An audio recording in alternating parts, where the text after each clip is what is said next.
we sort of fell into this world of innovation and design thing. These are all interesting words that people have very emotional reactions to, but the truth is design sprints and problem framing sort of sit in this world of like new ideas and innovation and new thinking and fixing experiences. And our entry point into this world came through design sprints. And we were lucky enough to find sprints really at the early stages. So I had access to Jake and the other design partners, and we got to test our ideas and really learn how we were going to start to apply sprints. Because, as I mentioned, we didn't like the way that the conversation was going with us and the clients that had hired us, and forget talking to their customers. We didn't do any of that. So we were just really misusing the concept of agile and lean to build these MVPs and begin the process of learning 2, 3, 4 months into the process. And so if you've ever designed a product or a service from scratch, you probably know how quickly people get attached to their ideas. Forget a month, like an hour, and people are like, this is the greatest thing. We have to go with my idea. So the idea of spending 2 or 3 months of building an MVP or a product that you put into your customers' hands in a production environment, and then begin to really, really understand and learn and iterate and pivot and all these other exciting words, it's really tough.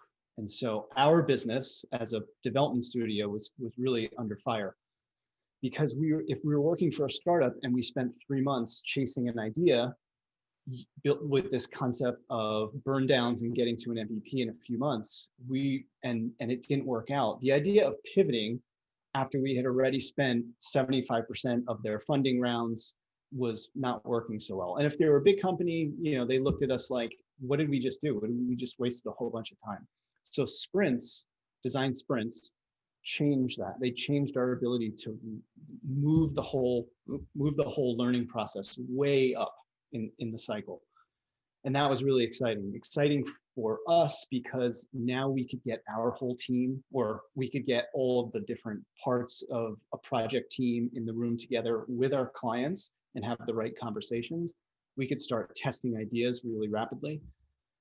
And what we learned in running many, many sprints is that we got really good at testing and validating potential solutions to those ideas.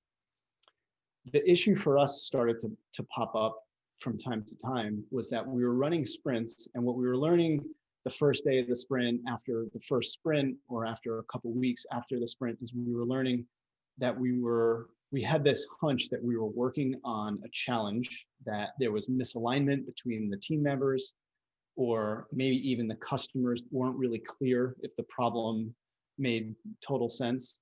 And there's a quote that I always get wrong.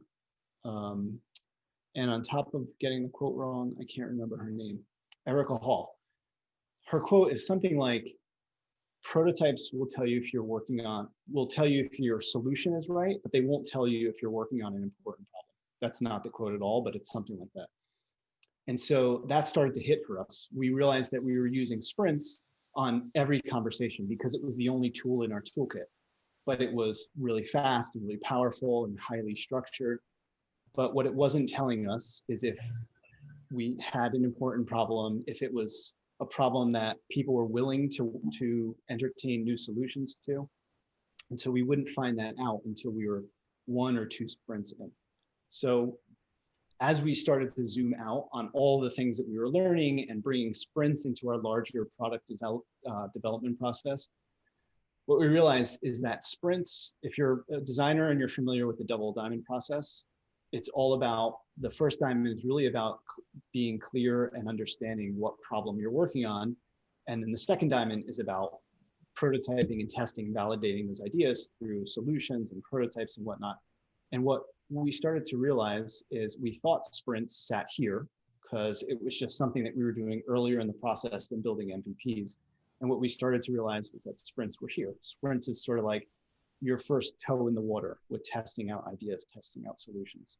But we were going into them somewhat blind because we didn't know, and we hadn't spent enough time understanding what the team knew, what the research had been done, who the persona is, what their experiences were like. We were just kind of going into the sprint and assuming that we could figure that all out on the day of the sprint. And that caused a lot of problems for us.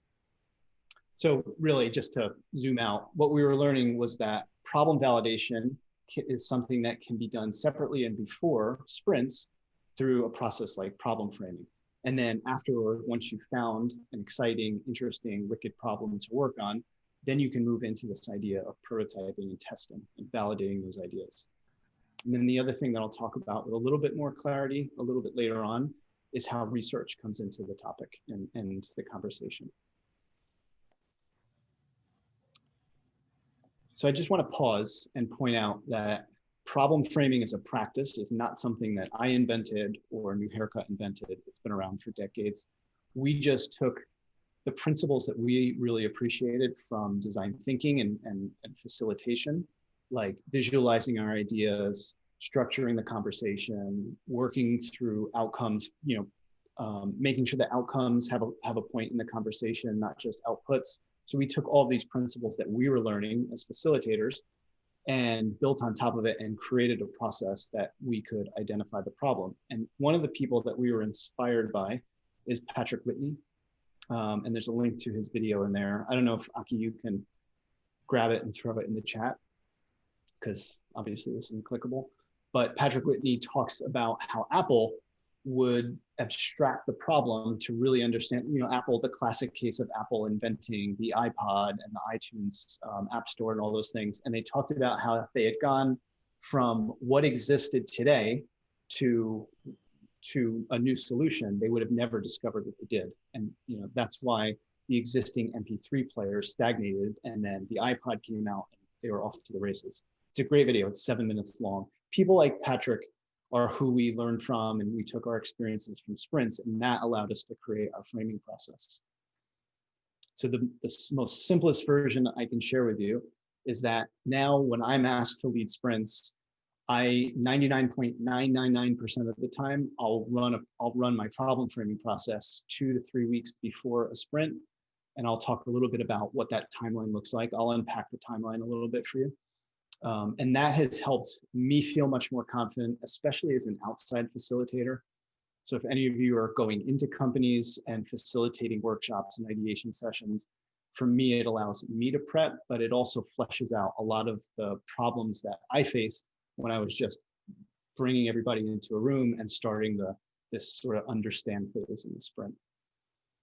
And so why framing them? So there's probably a lot of reasons. There's 4 big ones that I think about. So first, one of the requests that I get, so instead now, the requests, instead of being, can you build an app? A lot of the requests I get are, can you run a sprint? And so my first question is, what's the challenge you're trying to solve? What's the bigger outcome you're hoping to have in terms of bringing sprints into the company? But what specifically is the challenge? And a lot of the challenges that I hear, of course, are business-minded challenge. We want to improve revenue. We want to fix onboarding, right? And so I'll have a conversation with them just to educate them enough to make them understand that unless we can identify the customer problem, the human problem, then we're not really working on something that's going to sway their market and their customers, incentivize them to buy. So a big part of framing is to discover problems that not just the few executives in the company and the founders in the company are excited about, but the team that will actually do the work. And so there's a whole conversation within framing about prioritization and decision making, which in many groups is broken. It's done by the few instead of democratizing it and giving it to the people that are going to do the work. And so silos get created almost from the outset. So part of my framing process is to bring the team into it so that they can decide, they can talk about it, they can have a visual conversation and decide together based on what the big initiatives and the themes and the constraints that executives have set in the company. And then the other thing, as I'm already talking about, is to prioritize, because at the start of any kind of conversation that I have with a group, it's never, especially in big companies, there's never one project to work on, of course. There's never one thing in the roadmap. There's 50 things, there's 100 things, there's OKRs, there's North Stars, there's working groups, they're all over different organizations. And so the idea is to get from this landscape of many problems or opportunities that they're interested or curious to work on, and finding that one that they want to take forward. So prioritization is part of it. And then once there's some acumen and some understanding of that top problem that relates to a business initiative, then we start to humanize it. And that's another issue that I'll try to get into in a few minutes, is that understanding the person or the persona that's most impacted by the problem that you're working on, waiting to figure that out and have a conversation about it in, say, a design sprint is too late, because now you have a team of people in the room that are really experienced on that market, that segment. And then you might have organized outside experts to come and talk to the group. You've probably started to organize the people that you want to test your ideas out on by the end of your sprints. So waiting to figure that all out is really risky. And so I'll bring sort of some elements of understanding who is the person most impacted by the problem in framing. And then finally is to reframe, is to take everything that we've had a conversation about and visualized and talked through and prioritized, and to turn it into a really clear problem statement. And there's another quote that I also often misquote. A problem clearly stated is a problem half solved. Really powerful, because many, many times as well for me, if I were to just walk into a room, a meeting, a workshop, and say, what are we here to talk about? There's a good chance that stakeholder on the left side of the table is here to talk about one problem, and stakeholder on the right side of the table is here to talk about another problem or another persona or another part within the journey. And so building that alignment and clarity of what we're here to solve is really important. And that is the output of framing, is a clear, aligned, confirmed problem statement, which happens to be the perfect input for something like a design sprint, because every design sprint needs a really clear design challenge to work on, right? So this is the process. There's a lot of big words in here, but it's about 8 steps. There's a 9th step in there that I do called, which I learned from my buddy Daniel Stillman, called abstraction laddering at the very end, if we want to get a little bit more clear on the problem statement. But these 3 big swim lanes represent some of the things that I've talked about. So the first 3 steps are all about prioritizing. So moving from this landscape of many opportunities, many problems, many initiatives that the group wants to raise up and potentially explore and have a conversation about, and then whittling them down and focusing based on the realm of complexity that they're interested in solving and what makes sense from an impact and effort standpoint. And by the end of these first 3 steps, you're down to a single problem that the group has conversed about and looked at together and weighed against one another in order to find that one problem that they want to take forward. Once we get into this darker gray area, that's when we're starting to humanize by asking ourselves, okay, if this is the problem that we want to work on, who is that persona that's most impacted? Who would benefit most if we were to solve this problem? And then let's flesh out what we know about that person, that persona. And this is a great indicator of how much we actually know about our market. And then so there's some techniques that I use to help the group have the conversation, but also see with total certainty that we know 50% about what we need to know about this persona. And this is a great opportunity between framing and what happens next, whatever that is, to go and talk to these people, to learn more about them, to validate some of the assumptions that we've had so far in this conversation. And then we end framing by bringing all that information together to basically find the opportunities that are most exciting, most aligned with the company, where our current personas are having challenges and pain points and lots of problems. So that's really how framing comes together. So I define an important, wicked, exciting problem as something that will create impact for the company, as well as value to the customer, the user, the human that would potentially use whatever product or service comes out of this discussion. What I just wanted to cover is a question that I get a lot is, what does framing actually look like? So it's never just a workshop, right? All the stuff that we do is never just one conversation, one workshop. So the way that I break down my time, if I'm asked to come and work with a group, framing and research is the first place that I start. So research in the sense of talking to stakeholders, doing one-on-ones with people that have influence and authority and ideas about the conversations that we're going to have.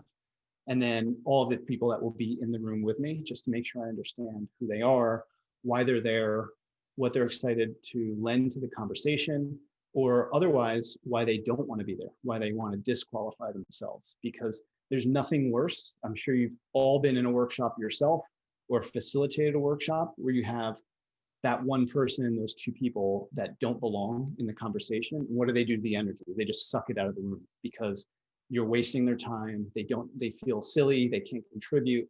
So research for me is also about making sure I know who's going to be in the room with me to make sure I have that right group of people in the room. And then I'm inviting the right group of people to test our ideas out and learn additionally outside of the room. So that's my research. I also do my own sort of heads down research on the problem that they're talking about. I don't aim to be an expert on the problem, just enough to know the right conversations, the right level of conversations to be having, so that if I need to pull the group back into what I think is the right conversation versus the wrong one, I have enough information to do that. So I do that about 2 weeks, 1 to 2 weeks before a framing workshop. And then another week after that is when I'll start to organize everything that I've learned, everything that they've shared with me in terms of documentation, research that they've done, surveys that they've done. And I organize that all in tools like Mural or Miro or Freehand.